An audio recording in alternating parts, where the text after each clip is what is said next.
Hello, welcome to Beginning Your Research Paper, your research wiki. I may refer to it as your paper, but this won't be a paper, it'll be online on the wiki site. So let's dive right in. How to begin. Now, first off, your topic can be about anything. It doesn't matter what your topic is. It has to include, or it's going to have to include, some type of historical element.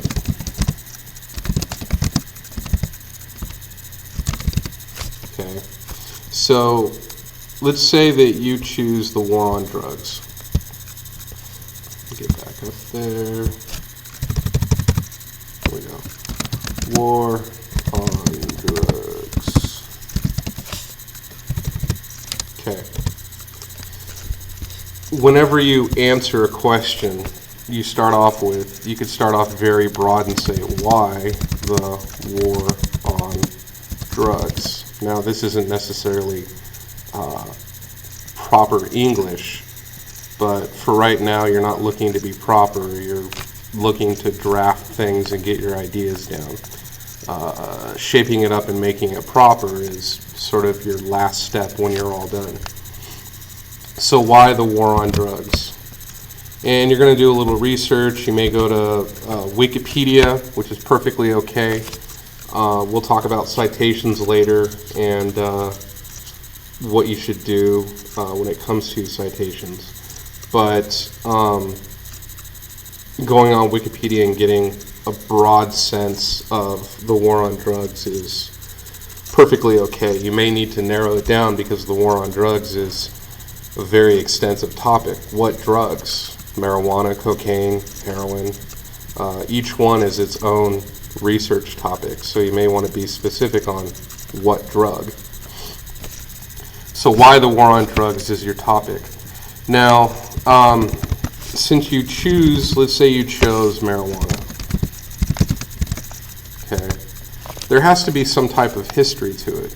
There is always an element of history, especially with, say, a topic like the war on drugs, or let's say that you were going to do the war in Iraq, the war in Afghanistan, the war on terrorism, a lot of wars, but it doesn't have to be on war, but, you know, just off the top of my head. And there's always a historical element.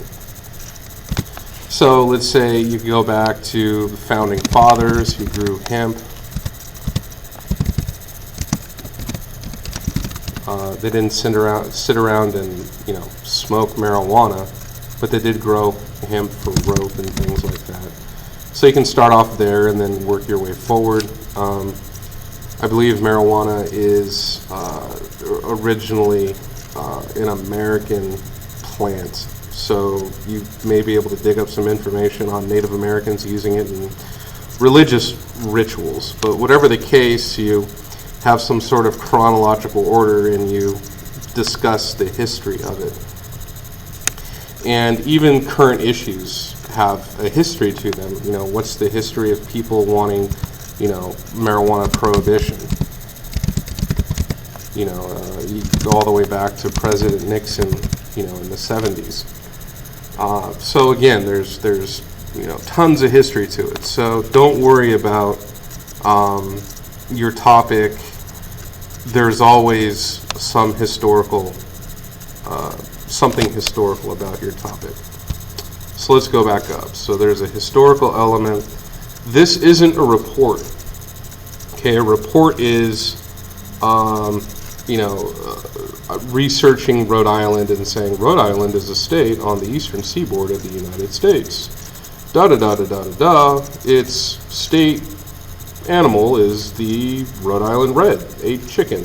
You know, I mean, that's fifth grade. That's a report. You're just finding a bunch of information and just plugging it in there. What you do in research is you build a case.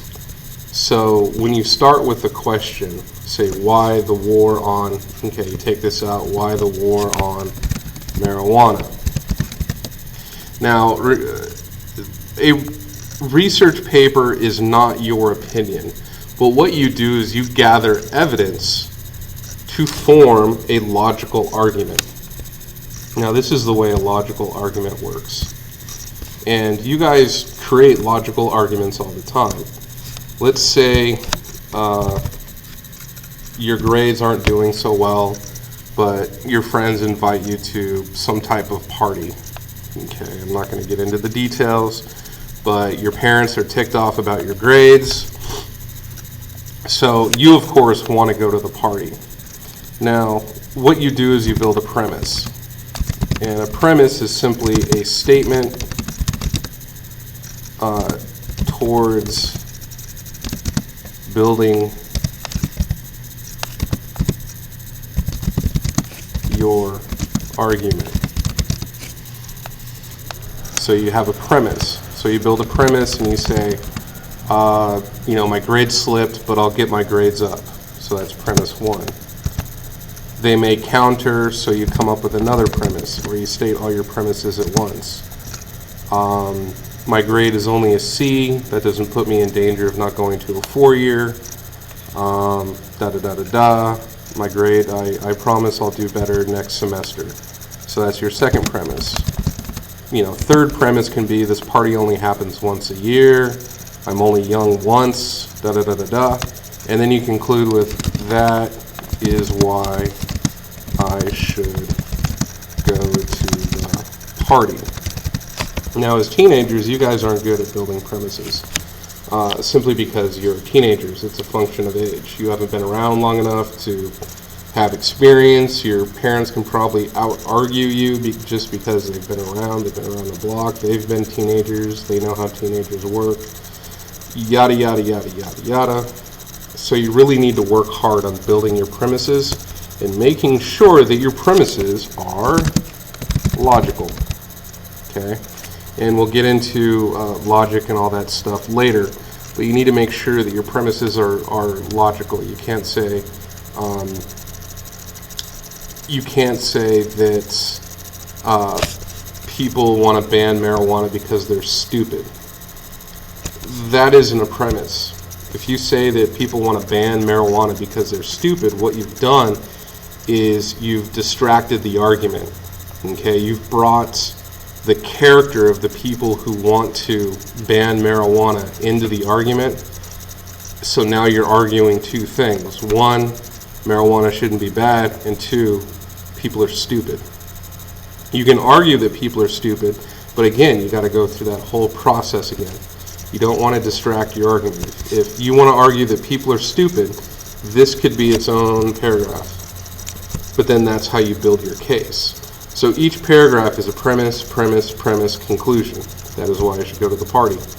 So you may even think this is, reminiscent of your 5-paragraph essay, where you start with your topic, people are dumb.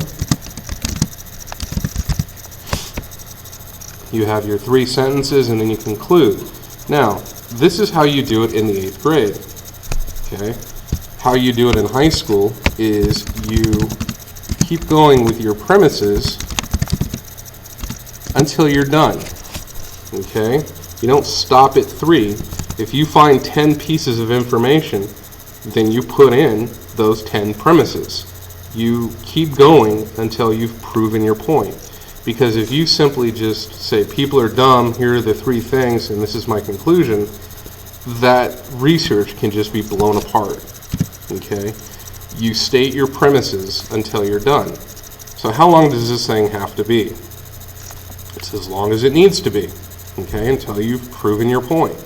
The one cool thing about it being up on a wiki is once you start putting this together, I can jump in and start commenting and go, that doesn't make any sense. Or you forgot about this, or you forgot about that, okay? People can attempt to refute your premises, or at least refute or say that your conclusion isn't valid because these premises there's just not enough information. So, again, your premises have to be logical. You must state a claim. You must state your premises. And then you conclude that claim. And this can be its own paragraph. And then finally, you nail down your premises until you're done. You just keep going. You may have to split up the paragraphs. You may have to If you say people are dumb, man, that can be its own research paper, all right?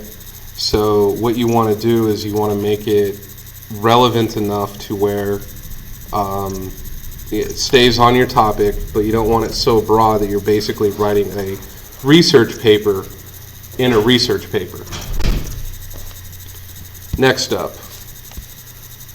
so utilize logic to build your case. You have questions to answer. This isn't about your opinion. Okay, research contains no opinion. Instead, what you do is you search for data to answer a question and form a conclusion. So back to what I was talking about. You don't have to completely make a statement that says people are dumb. You can say, you know, why is this policy popular politically? State your premises and then form a conclusion. Okay, what people like to do is they have an interest in a topic. I'm interested in the war on drugs. You may already have conclusions about that. You may already think that marijuana is an okay drug. Okay, what you need to do is you need to make sure that your conclusion doesn't pollute your research. So sometimes what people do is they begin with a conclusion, then they search for evidence, and then they basically conclude it. So what they do is they end up ignoring a tremendous amount of evidence. And this is basically bias. There are certain types of biases that go into it, like selection bias, cognitive dissonance, all that stuff. We'll discuss that later. But this is just blatant bias. And if you want to be a researcher and take the time to put that down and do the work, don't do that. Okay, don't attempt to prove a point. You have a question, you search for data on that question, then you form conclusions. That is the scientific method, that is the research method.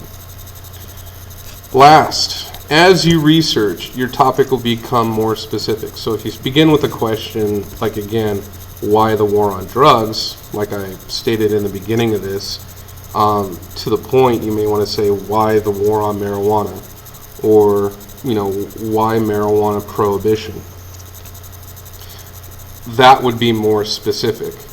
Now, you don't want to get too specific because what you can end up doing is boxing yourself into a corner and then not being able to find any research. So you could say something like, you know, why the war on medical marijuana? Okay, that's even more specific.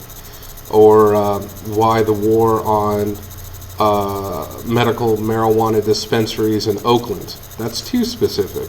Okay, because really digging up that much research is going to be really tough. So you want to keep it a broad enough scope so you have something to write about, but you want to narrow it down far enough to where you don't leave a lot of questions unanswered. This is going to be one of many other tutorials in the series, so stay tuned for those coming up. If you have any questions, please talk to me in person. Thank you.